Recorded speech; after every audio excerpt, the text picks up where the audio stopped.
I'm incredibly excited to be welcoming this guest to the show. Oh my goodness. This has been something that has been kind of, I would say, in a nebulous state of a dream for me, just wanting for this interview to happen. And finally it did. Not just for the bourbon side of it, but for the music as well. Everybody, please welcome to the show, Neil. And is it Giraldo? That's it. Okay, great. Yeah. Thank you. I was so worried I was going to mispronounce it. You got that right, Peter. You got that right. Oh, no, here we go. Before we started recording, Neil called me Peter. It was a whole thing, but yeah, we're good, That's though. A long story. I hope I don't turn your nebulous moment into a nightmare. No, Neil, I'm super excited to be able to sit down with you and get to talk not just about bourbon, but about your music. Excuse me, your musical journey as well. I'm already getting choked up, but I've only had a sip of rye so far. I only had to have enough. That's why. Absolutely. So let's start out just by talking about you and who you are, because while you are well known in small to fairly medium circles, you're also very prolific in the music world, and now with your foray into bourbon as well, and not just bourbon, but rye and other spirits included. But I want to give you the opportunity to kind of introduce yourself as well. Sure. All right. So I call myself just a racket maker from Cleveland, Ohio. That's all. Just having to get lucky. But I started playing music when I was young, 6 years old. My parents gave me a guitar when I was 6, with the idea that I can do duets with my sister who played accordion. Sure. And then we can entertain our family and friends at our house after church on Sundays and gatherings, So right. That's how I began. But I had a disruptive uncle in a very good way. He was only 4 years older than me. So that while I was learning Italian songs, he says, "Here, I think you need to listen to the Yardbirds. I think you need to listen to the Stones and the Kinks." And then, right. Before you knew it, I was entering the rock world. And even before that, with Scotty Moore and Elvis and all the other things I listened to, when I was a kid. Sure. We used to get singles, 45s from the right. Woolworth store. And my mother would buy my sister anything she wanted for $1, and I could get anything I wanted for $1. So I would get the singles, they're 99 cents. So there's 10 singles wrapped in cellophane. Right. So you didn't really know what was on the inside of these. So you knew, but even then I didn't know. I was just, 8 years old. Once I was getting John Lee Hooker. I was getting Muddy Waters in there. I had no idea. I was getting all these great records, and I would just put them on, listen to them, flip them over, and then I'd play the other sides. Sure. So I was fortunate to have my uncle as an inspiration and a guy that really helped mentor me. It was really important. And absolutely. My parents. So I've been musical my whole life. That's all I've ever known. And thank God, because I'm a horrible carpenter. But my father was a carpenter, Sicilian carpenter. Oh, wow. Okay. Yeah, so when I used to get kicked out of school and things like that, he would say, "Come on, you're going to work with me. Grab me that 2x6." And I'd say, "What's a 2x6? I don't know what that is." So I got lucky and I was able to have a career in music, which I love.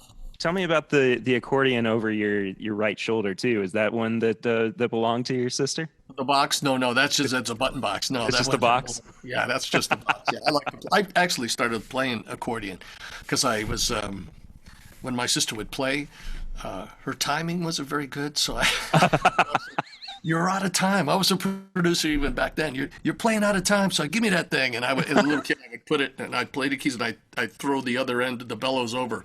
And I would play, and I'd lift the bellows up, play a little more, and throw it over. That's great. Yeah, it was funny. Do you still have your first guitar? No, I don't. And that was an acoustic harmony. I don't have that one. And then I got an electric after that, which was, what the heck was that? A K or something? Sure. Yeah, it's just it worked. It's funny how. And this is very much true of bourbon as well, but the older guitars, those vintage guitars, the ones that people were just like, it's nothing. It's, the K, the harmonies and whatnot. You go down to um, the shop and get one for $10, $15, and people Correct. now are like, that's what I want. I want that piece because it feels so much more than just this old instrument. It feels like a work of art. It feels like a piece of history. Um, Well, that's true, and I'll tell you the reason. Some of the reasons why that is. One day I shut my emails off because it's so one doink. Let's see. that's fun. Go back here. The thing is with the blues greats, the people that we listened to growing up as a guitar player, Absolutely. they were playing on not expensive equipment. And Mm-hmm. the other thing, they weren't always in tune. But see, that was the beauty. There's a note here, and to the left is one side, a note to the right. You get the blue note on either side, Absolutely. whichever one you prefer. So a lot of times you're trying to emulate that with, I see people getting real expensive guitars, young kids trying to play the guitar, and they want to sound like that. You're not going to sound like that. No. You gotta. It's first of all, it comes from your heart, your soul, and your hands. So, Absolutely. you know. The first time that anybody ever explained to me that what we hear on Robert Johnson albums, Robert Johnson records, is more than likely not what it actually sounded like, just because of the tape speeding up, or something was out of tune, or that just floored me. But then you think about these people now, like the British musician Jacob Collier, who just flourishes in semitones, and he flourishes in that space in between notes between, correct. too. And it's just fascinating to me, not just as a music lover, but also as a musician, because I it in songwriting, it's not something I always think about, Correct. and I get, as so many of us do, caught up in everything's got to be perfect middle C, exactly in tune. Right.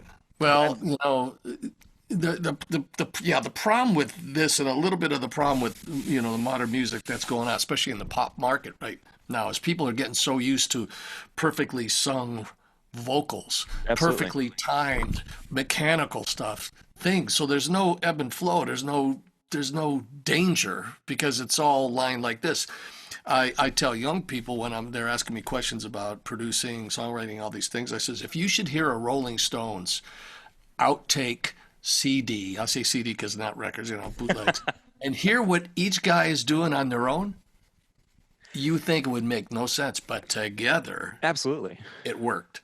And even going further back, I mean, listening to the Beatles during their recording sessions, rather, that blows my mind. All these little pieces and all the layering and that musical wall of sound that they created during their tenure. It just baffles me. The beautiful part about that is that George Martin was able to let them just go and experiment, Absolutely. put it in those places that need to go, and that's a critical thing. That's one thing. When I was growing up, I never thought of myself as like a virtuoso on any instrument. I Sure. play guitar, I play piano, I play drums, accordion, I play many different instruments. I only used them as tools because even at a very early age, it was always about parts. Absolutely. And this is what goes with the Spirits Company too, which we'll get to as well. But Yeah, it's of all course, of about course. where you see things. Some people do it with colors. They hear things in blue, red, green, yellow, these. I don't. I do landscape.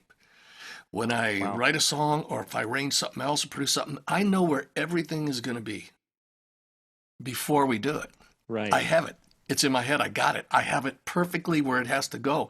And I also show people too, when I do little seminar things, is that if you remove one little, maybe a guitar riff or a little piano thing, you remove it from a song, can make a dramatic change in Absolutely. the wrong direction.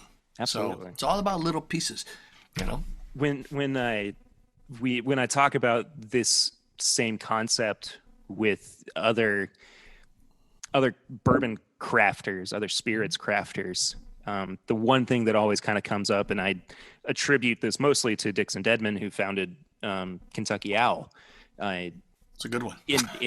Kentucky Owl, yes, and I'm very lucky to call him a friend too. So, That's a good one. but he'll say, with blending, 1 + 1 doesn't always equal 2. Correct. Sometimes it equals 5, sometimes it equals -30. Hmm. And That's there's correct. no there's no exact science to it. And I can't remember who said it. I think it was the guitarist Matt Stevens said creating an album is like trying to find the door to Narnia. It's never the exact same way twice. Correct. And I'm always fascinated by the intricacies of producing. What truly got you interested in the production side of creating records, creating albums? Yeah, one song in particular, Heartbreak Hotel, Elvis Mm, Presley. When I heard that coming out of a Wi-Fi, my parents' hi-fi system, I was walking down the street, the lonely street, to Heartbreak Hotel. The bass was so rich. Elvis's vocal was so separated, had a great reverb on it. It was just the piano was just it just got me. And I became bigger fans of Sam Phillips, sure. George Martin. I Yeah. got of the producers versus the players because I started doing where I learned, obviously I listened to people's playing and I would emulate that. But then I would listen and I'd figure out what part are they missing in there? What would they do if maybe you should try Mm, this. So I tried to always try to come up with different parts. sure. And it was just the way I was wired. Mm, I didn't just listen to rock music. I listened to all different kinds of music. I love the whole gambit of music, right. every part of it. So instruments are tools.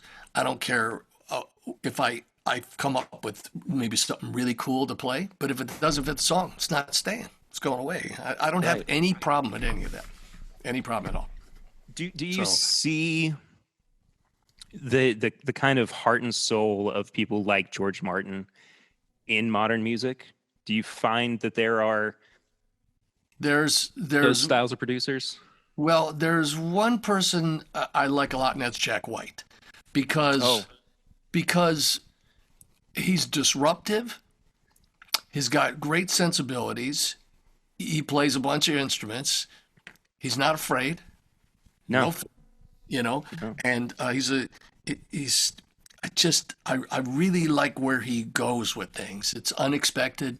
There's a disruptive part of music which I always liked. I like to be that disruptor. I can't tell you how many songs I recorded, handed into the record company, and they said we're not going to release it. I said not going to change it, and then eventually they would release it, and it Sure. would become a hit because I refused to change it because in my heart, I knew it was right.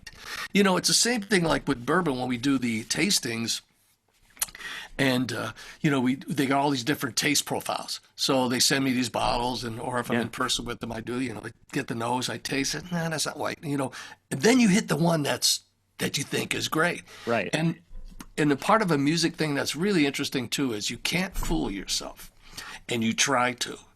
Many times I was in a studio, we cut a track, no matter who it is, what I do with Patricia or John Wade or Kenny Loggins and all these people that I work with, the Del Lords, all these people, you kind of want to go, yeah, I think it's going to be good. I think it's going to be a hit. It, I, I don't know. I think once you start doing that, forget it. it's the At least I try to do that. When it is. It's going to work. You just walk sure. out and go, that's it. Not changing a thing. So It's, let's it's let's talk about your journey with bourbon as well. yeah. When did that kind of start for you? What was the point where bourbon became it, or distilled whiskey became it for you? Okay, we have to go back to the very beginning when I was 4 years old, 5 years old. Here we go. There we Grandpa go. Nunzio, who came from Bronte Catania, Sicilia. My grandmother and grandfather came to this country, went to New York first, was there for a while, and then eventually went to Cleveland because there was more jobs and more work there. So anyway, he had a still in his basement, and he would make grappa, He would make whiskey, wine. He did everything down there. And I'd sit in his lap. Nilo, Nilo. He'd call me, here, try a little. I'm 5 years old. I'm drinking broad-cut whiskey, So, and then my father took that on. He started making wine, from all kinds of stuff. Plums, grapes. My neighborhood I lived, one side of the street was all Sicilian. The other side was Ukrainian. We always had... my neighbor, I couldn't pronounce his name, so I called him Mr. Jim. He lived to be about 100 years old. And he would make his own wine, and my mother would go, "Oh, you got to go pick Mr. Jim up. He fell down because he was on a stoop and fell." So I'd go pick him up, and his glass would be empty. He'd go, "Pour me some more, pour me some more." He'd go, "Here for you." And I would drink the wine. So I like spirits. So that was my very, very beginning, was that. And then how we came up with Steel Bending Spirits, where I'm at now with this, is that I write, besides writing songs, I write screenplays and treatments and various different ways of entertainment that way, because I love writing. I do it in the mornings. I love it like crazy.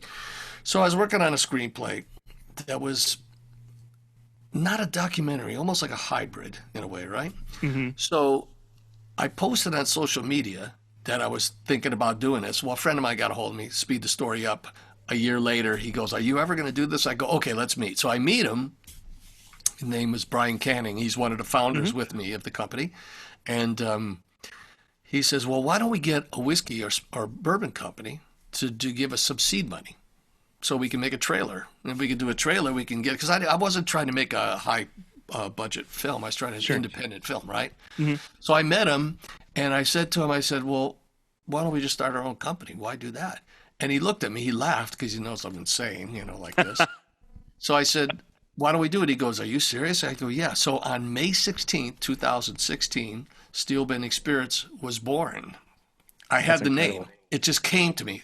Sure. Steel Bend. I'm a steel bender. Steel Bending Spirits. Great. So the first incarnation was called Steel Bending Bourbon. And the sound of it was just awful. Sure. Who would drink a steel bending bourbon? It's like metal and horrible, right? So it's important to know the evolution of where the company went. So I was trying to come up with a name for a bourbon because I wanted to have a spirit that was challenging, a difficult one.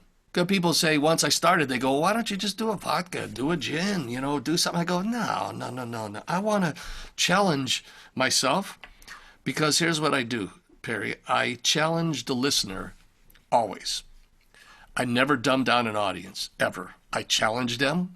I want them to hear what I'm doing and go, "What the heck is he doing?" And then go, "I think I get it." "Oh, I get it.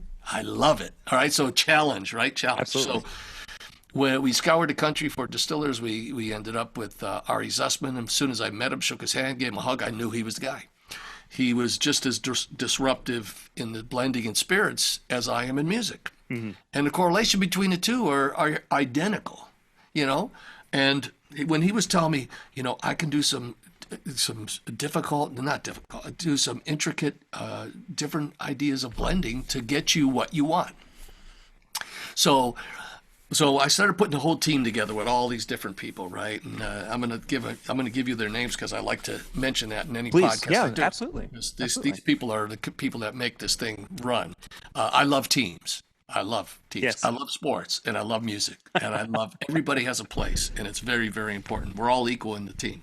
So I'll give you the names in a second. So the disruptive part, I loved, and every time I talk with Ari, we'd have so much of a synergy between the ideas of blending, trying different things. Our proprietary programs that we use to blend, to bring out that vanillin and that beautiful nose.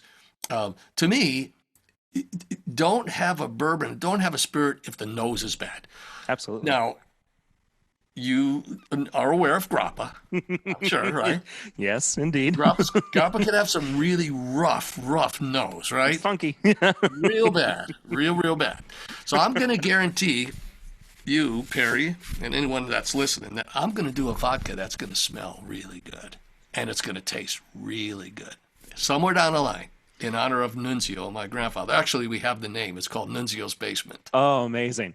Yeah, That's Nunzio's big, and that'll be the whole story of the rollout of my Sicilian grandfather. You might So actually make a vodka drinker out of Fred Minnick at that point too. oh, So, you know, when I did Fred Minnick's podcast, it was so funny. I was talking about. He goes, "Well, what else you got down the line?" I says, "Well, I'm going to be doing this, and I also have a vodka." He goes, "What? No." And then he started to show me all the vodka sucks and his, stuff. your Fred impression is spot on, by the way. That's exactly what he did. That's wonderful. And I said, Fred, let me just tell you something. I'm an honest guy. I believe in integrity. I'm not pulling it back. If I said I'm going to do it, you're going to get it. You're going to try it. Oh, That's absolutely. it. So, Absolutely. so the disruptive part was real fun with Ari because we really had a strong tie together, him and I. And we talk about it all the time. We talk about, he always asks, well, what is it like mixing a record? Because you write a song, you arrange that song, you get the players or you play it yourself, you get the parts, you record that song, you produce the song, you mix the song, then you master the song. So by the time all this process is done, you're listening to it out of your phone. Okay? So it's a big process, but it's the same. It's really the same thing. Sure. We have these processes and blends that we're able to take some young bourbons and just through our process kind of speed up. For sure. The aging of it, which brings out that vanilla, that beautiful flavor and nose, which I love. I'm happy. I'm proud to say that we're blenders. I really am. I think the Scottish have been doing it forever. There's nothing wrong absolutely. with it. And here's the thing too. We respect tradition. I do in music. All the kudos I give it to Robert Johnson, Buddy Guy, Son House. Name them. Right? Absolutely. Name them all. If without those folks, there'd be no rock music in this country. No. Nowhere in the world. Okay, very important. So I like to be disruptive, and Jack White's disruptive. That's why I like him. He's not afraid. You can't be afraid. Just have no fear. Speaking of Jack White in that way, absolutely reminds me of the way that he presented himself in It Might Get Loud. Oh, it's great. Great film, yeah, but Right. but just pitting him up against the edge. Mm-hmm. You've got Jack White, who is just down to earth, just going to beat the living crap out of his guitar to get the best sound out of it. Correct. But then on the opposite end of it, there's the Edge, who is pulling all these beautiful sounds and notes out of the digital, the produced side of The playing mechanics. guitar. Yeah, Absolutely, yeah. And just thinking about Jack talking about how you can't hide when you've got less effects Correct. on your pedal board. Correct. Correct. You are stripped bare and shown to the world. That's where you're at. And it's interesting to me thinking about the way that you approach the blending process with that in mind as well. That you are it sounds like you are very forward about what it is that's in the glass, what it is that's in the bottle. No question. But still creating something that is so unique to your product, your blend. Where did the final product of 3 Chord hit? How did that happen? Was it just a eureka moment, or were you kind of like going, well, maybe it's this, maybe it's that? What was that process like for you all?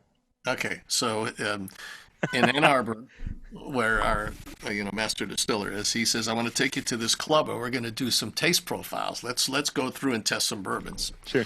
I'm the first guy that's going to tell you in a spirits company that I'm learning something new every day. I know how to drink. Yeah. I can drink whiskey and I can like it and not like it and all those other things and talk about it. But I of all the people in the company, I know the very least. And Sure. I keep asking them because I want to learn. I love knowledge. I learn all the time. I love that. So we went to this bar and there was about 6 of us. And the bartender, it was close, so they pour different pours. Well, let's try this one. So these guys, they're like, big. I'm taking a little sip of it, going, no, that's too sweet, or no, this is too harsh. And they go, that's a hug. Okay, too much hug. I don't like that, or this one's way too sweet, or oh, I don't like the nose on this. I don't like. So we go through about 17 of these. Okay, we get to the end. Bartender pours it. I look at it. Take a nose. I go, take a sip. I look at Ari. I go, that's the one. That is exactly what I want. I said, why didn't you do that first? He goes like this. He looks at the bartender and says, why did you have to pour him the 16-year-old Hirsch? So I said, no. That's what I want. And then Ari just went, oh my God, he was taking. So that's what we were trying to achieve with the very first one. So believe it or not, I actually knew what I wanted. And and everybody agreed. They all said that would be something because it's got that vanilla and and we're a young company, so we just started with our first blend. Then we went to our 12-year reserve, which got a 94 rating, which is spectacular. Then we got the rye. Now we got a strange collaboration. The other thing I wanted to do too with the spirits company is I wanted to make it a full service spirits company. I just didn't want to have one product. Right. So I'm going to take you back a step on this because this is fun and people like to hear how the name came about. Okay. So I kept coming up with all these goofy names, and they were all taken. And steel bending bourbon was awful. That was my very first one. That was a bad idea to begin with. So we're going through these titles, and I'm getting really depressed, and I'm wondering if I should even be doing this, right? And my trademark attorney says, the problem you're having is that the best one didn't happen yet. And I thought about it and went, okay. He goes, yeah, the best one just hasn't happened. So I went to sleep. I woke up the next day. First thing in the morning, I went, 3 Chord Bourbon. 3 chords and the truth. 3 chords integrity. And the truth, absolutely. I want a company that has integrity. I want to encourage sipping and conversation. Sure. Not that there's anything wrong with jumping on tables and everything else, but that's not what I'm trying to do here. I'm trying to respect the moment, sip, enjoy conversation. So he says, let me make a few checks here and I'll get back to you. And I was able to get it. And I just couldn't believe it. And then we got Amplify Rye. And then Whiskey Drummer. When I heard the true story about what Whiskey Drummer is, what a whiskey drummer is, Prohibition, ends, and then the guy's going down the street with a giant drum, banging and going, whiskey is now being served. Whiskey Drummer. Fabulous. That's incredible. And I cleared that one too. I couldn't believe that wasn't taken. Sure. So I'm very fortunate, What was your initial trajectory like? I mean, I know that you said that you wanted to be full service, but was there any point where you said, I want this specific bourbon product, I want another one to come out that's older, appeals to Correct. A different audience? What were your thoughts as you were kind of getting everything off the ground? Yes, I'll tell you exactly what they were. Even though the Hirsch I believe was the best bourbon that we had that night, and that's exactly what I wanted. That was exactly what I want. So of course, now how are you going to get a 16-year-old bourbon, to taste? Okay, there's some complications with that. Anyway, yeah, of course. So what I wanted an introductory product. And I thought, let's start easy. Let's start with a low-proof blend. Let's just start with it. Let's start somewhere. Because the hardest thing about anything, writing a song, is starting. Putting a band together, starting. You know that. Hardest thing about doing a podcast, you got to start. Got to start. Right? And then fall where it falls and go where it needs to go. So we started with the blend. And what I wanted to do too is I wanted women. And I know there's bourbon clubs for women. I want them to enjoy it. I know a lot of times if the hug is too much, it pushes people away. And I also wanted a bourbon that could be used for drinks too, cocktails. Even though I like it neat, that's my favorite thing. So that was the trajectory. Start with the blend, and I told them right after. I says, guys, this is good and it's working for me, but we need to kick it up. Let's kick it up. Right. I want a big hug. I apologize. My cat came to visit. What are you doing? I like it. He likes.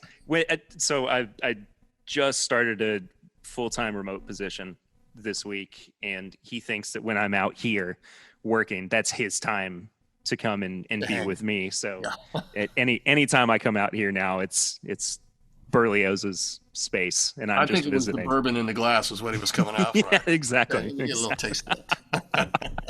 Apologies for the interruption. No but, worries. It's good. I yeah. like it.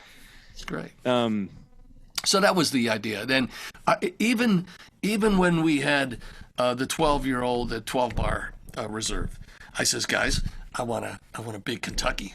I want a big, even though there's Kentucky in the 12-year, and there's some Kentucky in the blend too as well. I says, I want a Kentucky Owl. I want a Hirsch. And I got to tell you, Whiskey Drummer, to me, I think we really, really nailed it. I believe. I think it's a spectacular bourbon. Spectacular. it seems like people are definitely in agreement with you on that too. It seems like it's just been nothing but praise for Whiskey Drummer, and I definitely applaud you all for that. And I'd love.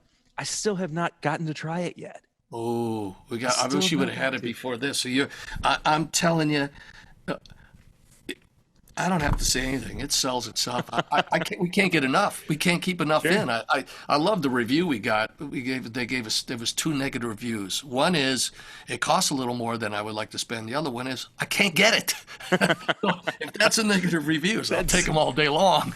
Sure. Yeah, absolutely. You know? But yeah, no, if any chance of a sample being sent, please. Well, I'll make sure of it. I'll Yeah, make sure please. of I it. appreciate that. I'll get you a sample. You should have We'll that. yeah, we'll do a tasting when this episode comes out as well, and do a little follow up for sure. Yeah, But you'll love it. I'm extremely excited to get to try it. So But that leads me to one thing I want to add to this too, is that Sure. when the company began, I have a very soft spot in my heart for musicians and the struggles that oh, they of have. course. And with COVID, which made it even more extreme, you go to the club, you usually bring your guitar, your sticks, you come in there, the door's open, you do a sound check, people come in, you get paid, you leave. Right. Doors closed, can't get in, right? So even before that happened, I wanted to do a give back program, and we started what's called the Music Ambassadorship through 3 Chord, and that started from day one. And we were doing during COVID, doing tip jars for performances on Zooms Yeah, and things like that's that. right. We were doing 3 Chord stages before COVID, Yeah. which we'll do once they open up the bars and stuff, where we pay for the entertainment, pay for the band, and then they serve 3 Chord bourbon there. So we shake each other's hands. We try to get our message across, and we're involved with blues societies. I found out that Son House didn't have a gravestone. I mean, how could this even be in this? Wow. Yeah. I didn't even know that. They were able to get a gravestone for Son House, and just things like that are important, to me. And I want the company to be very successful. I'd love to see it be a $500 million company or whatever. Sure. But I don't want to wait until that, God willing, to give back. I want it to start immediate, and that's what we do. There sounds like this overwhelming sense of preservation almost. Mm-hmm. Right. Not just has to. not just with history, but with those who are working to create something for themselves in Absolutely. this day and age. And Well, you have to. There's not enough united. It's called the United States. Let's unite people. Don't ignite. Unite people. I always said that. It's always better to give a gift to somebody than to receive one. When you give a gift, you feel so good. Yeah. Help people. There should be more music. Music was taken out of the schools. I mean, the arts should be everywhere. It makes people feel good. How many people that you run into? I'm 65 years old. I've been playing professionally. When I started Rick Derringer, I just turned 22. I was 21 years old. Sure. And from that day forward, how many times people come up and go, when I hear that song that you did, it reminds me, it helped me through this, helped me through that. I got divorced when I heard it, or, there's all kinds of methods, Yeah. So I like that. That's important to me. You also have had the opportunity to write for so many incredible musicians as well, and you're married to a wonderful performer. Sure. Too. It's so. Let me find the right way to phrase this. Sure. that feeling of the stars aligning, of everything coming into place, and you just go, got it, we're good, and you just kind of go from there. Did you ever feel that? Did you ever get that sense? And I know that we talked about the aha moments with recordings, but did you just ever feel like you were ready to just power through it and to just continue doing what you were doing no matter what? Sure, but along the line, you take a few punches. It always happens, but Sure. it starts and ends with one thing: the I Ching. When I was about 14 years old, I'm writing a book, and all this stuff is in the book, but much more detail. When I was 14 years old, I had a girlfriend that went to California from Cleveland. She came back. She goes, "There's two things I want to tell you that I found out in California are great. Number one is an avocado, lettuce, tomato, mayonnaise, Swiss cheese, rye bread sandwich." She says, "If you have one of these, it's going to be one of the greatest things in the world." I went, "Wow, great." And she made me one. I go, "That was fantastic." Then she says, "I discovered a book. It's called the I Ching, and it can predict your future. It could put you on the path, a spiritual path of goodness. And it teaches you how to be the superior man, even though you never get there, but you just keep trying to attain that, right?" Sure. So we threw the coins and did it, and she did a little bit of it. I put the book away for a while. I brought it back, and it's much more in detail in my book. I won't go into it because it's pretty remarkable that it happened. Sure. But if it wasn't for the spiritual learning from that book, I don't believe I would ever gotten to where I am today. It's all on account of that. That's an incredible thing to be able to look back and go, that was it. Yeah. That was the thought. That was the moment. And just knowing that everything was not necessarily uphill, but in a positive trend Sure. for you at that point. I'm really sorry. He's Not just a cat's great. at this point, I don't know. Like I was thinking, maybe I'll have to cut out the initial part of it, but No, leave it in there. He's just made himself known. No, he's cool. He's hanging. He's Yeah. hanging out. This was so I'll pull back the curtain a little bit. As of 3 weeks ago, we welcomed our first child. Oh, congratulations. Thank you. We welcomed our daughter into the world, and the space that is now her nursery was my studio where I'd go and record the podcast, and that was where I got to be creative, and I always knew that I was going to have to forfeit that when our first child came, and so I retreated to the new studio, which is our garage, and it was initially the cat's space too. So I feel like I'm invading their territory, their You're kingdom. getting moved out, by the way. Yeah, Yeah, exactly. But he is very happy that I'm out here as much as I am. I see that. No, it's phenomenal. Yeah, it's wonderful. Wonderful. I love that. Anyway, back on topic. I apologize. Yeah, no problem. I love it. Let's talk about too. Speaking of this upwards and onwards trajectory. Correct. You're wanting to continue to innovate while still being true to the roots of bourbon, to tradition. Absolutely.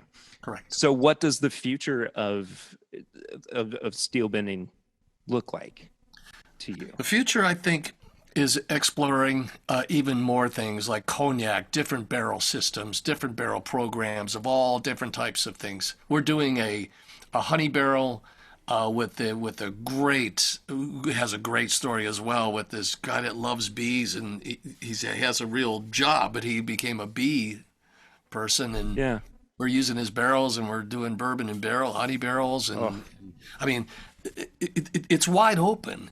And I'm not afraid of anything. I'm really not afraid. If somebody goes, "Well, that's kind of like, that's too cute," or whatever, yeah, you try it and you let me know. Okay? Bill Mead's had success with it, so yeah. I mean, listen, it all comes down. Any great distiller, historic distiller, will tell you one thing. The most important thing is, what does it taste like? That's it. Bottom line. For sure. You could be clever, you could be cute, you could try all kinds of different things like that. You could try whatever it is. That's not what we do. we're just trying to create a great product for everyone. We want to sip and engage conversation. What's your bourbon consumption and music creation relationship? Any Well, let's see. any Explain at that. all? What does that mean? Well, do you find yourself getting more inspired to write and play music the more that you've To had to drink? drink? Yeah. No, no, no. I'll tell you, no. One thing I never did is on stage. I never playing live. I would never drink while I'm on stage. But as Sure. soon as the show would be done, I would drink and maybe have cigarettes. When I smoked, I used to smoke a pack a day, but Sure. only at night after the gig, right? Right. So I would never drink before. Even recording, I don't like drinking at all. Um, I'll tell you a little story. I made this record in I can't remember now, probably about 10 years ago. Oh no, maybe more than that. Anyway, finished mixing it. Was really happy with it. It was great. And the engineer is a great engineer. He's this English guy, and he goes, "Shall we have a drink? Listen." I go, "Great." I go, "You like grappa?" He goes, "Sure." So I started pouring the grappa. He goes, "Let's listen to it." So I cranked it up. I was in the back lounge, and we were drinking it. And as we're drinking it, I'm listening to the record. I'm going, "Oh my God, this is horrible. It sounds horrible. It's too fast. The tempos are all off. Oh, Oh my God." Because your metabolism was changing. I was getting absolutely. ripped. I mean, really ripped. And so was he. It was terrible. I was so depressed. I went back into the house. I went, "I think I screwed the record up. The whole record is horrible." But then in the morning when I woke up, it sounded great. So I learned then that no, never Yeah. listen, never drink and follow that. No. One of your worst enemies is you inebriated Oh, that's in any sense of the Well, here's the thing too, is that when you're playing as a band, and yeah. I call it the buddy system. When I go in to Mhm. record a track, I play a lot of instruments. A lot of times I play them all. But when I'm playing with like a drummer, it's the buddy system. We play together, same time. Absolutely. I make a mistake, we go in from the beginning. If he makes a mistake, we go to the beginning. That's just the way it is. Yeah. So not having that safety net makes you, I don't. It's scary. It's Hyper threatening. aware. It's cool, yeah. And I've done some really cool stuff that way. I really like that. So, I don't know, just part of me. That's what I like. Are you excited? And I'm sure you are, as I am too, to get back out and start playing again once I things am. settle down.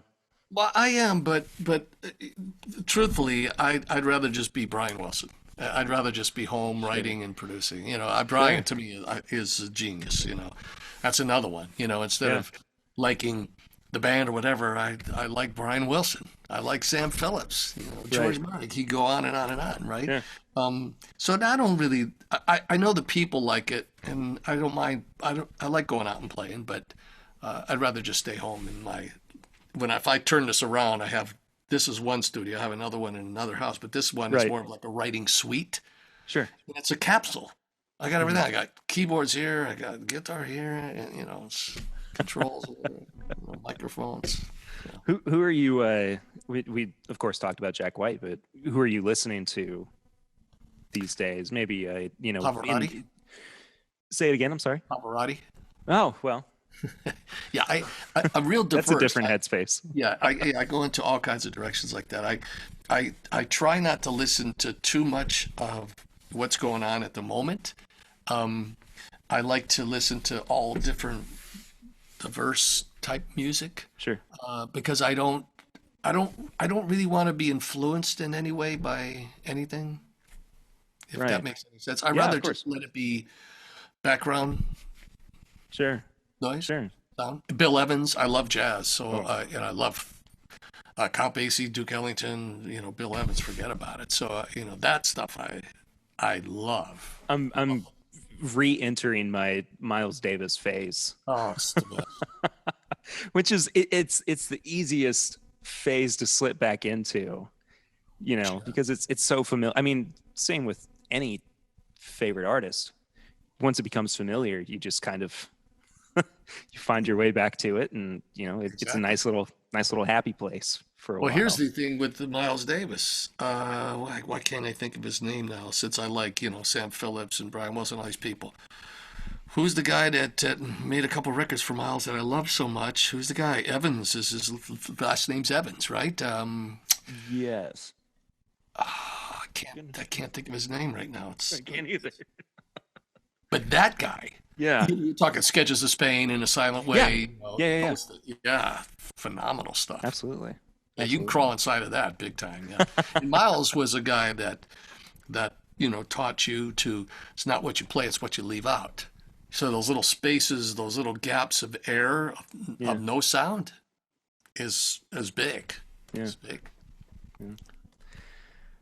I think that we've kind of naturally come to the end of our little space here together. But I got to give my names to my team. Yes, please do. I totally forgot about that. Let us know who are your Yeah, here's our team. It starts with my daughter, Hannah Giraldo, who's actually I just had her join the company about 2 months ago, and she does all the social media and everything like that, and she's phenomenal. She's a phenomenal, gifted songwriter, top line writer, melody, just super talented, great actress. So if you check her out, Hannah Giraldo, she has a YouTube channel, all these things. She does these skits, and she just did a commercial for Three Chord, which is great too. Yeah, so she's super cool.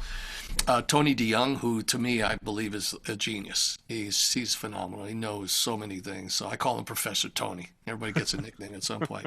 Then we got Ryan Gill, who's a foot soldier, phenomenal. This guy is brilliant as well. Michael Nanula, social media stuff. Laura Webb, one of our foot soldiers too. Megan Reckling, Ari Zussmans, our master distiller. Rich Jones, phenomenal, out of Jersey.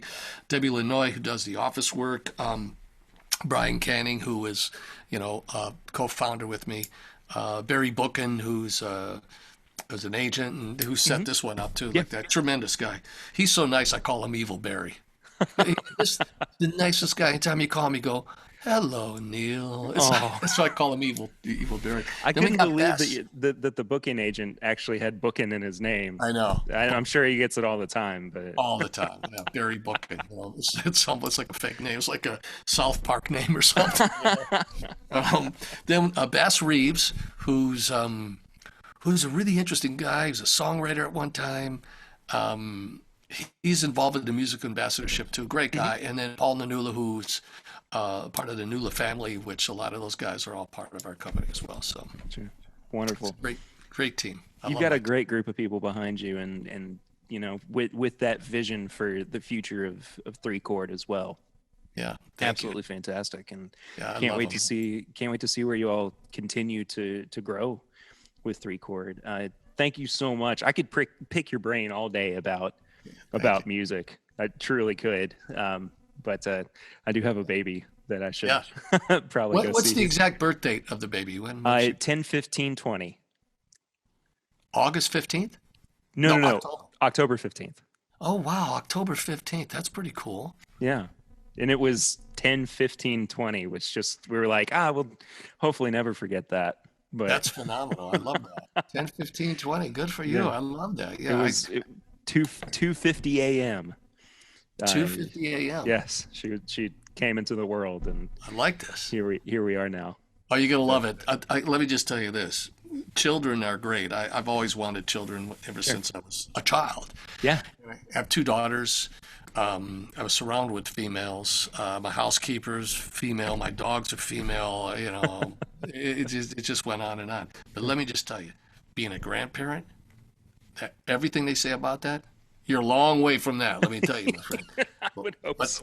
Being a grandparent, you like them more than you like your children. No. my dad is just, and he just loves being a grandfather. I mean, like he is just over the moon about it. By the way, he told me, because he's a big Neil Giraldo fan as well, he told me to tell you hello. His name's David. Well, David, I say hi. Do you guys sit together and sip on some bourbon together? Or? All the time. All the time. Love He's who, when I talk about, origin stories, I guess, he is really who introduced my love of music and my love of bourbon.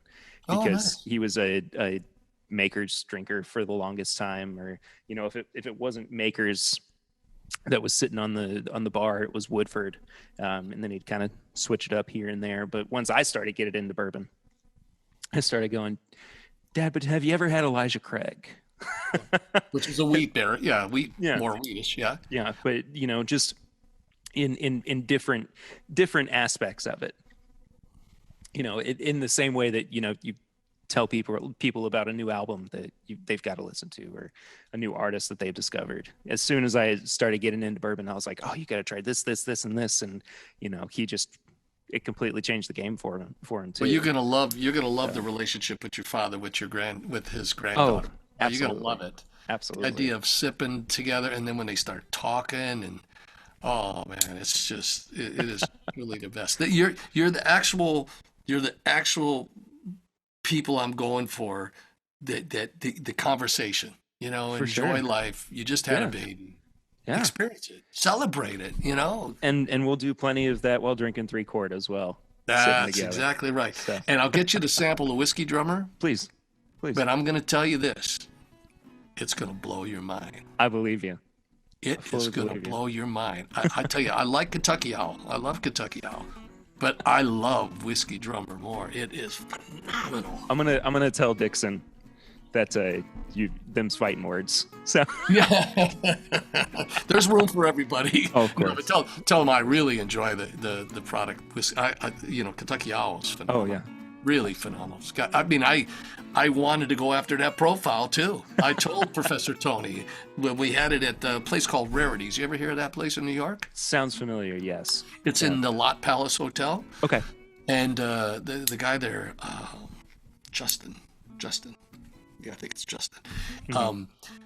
He tried our 12 bar and he goes, boy, you got something here like that. And then Professor Tony says, give us some Kentucky Owl. I want to show. He calls me Papa G. He says, let's Papa G. I tried it. So I took a sip and I went, I like that.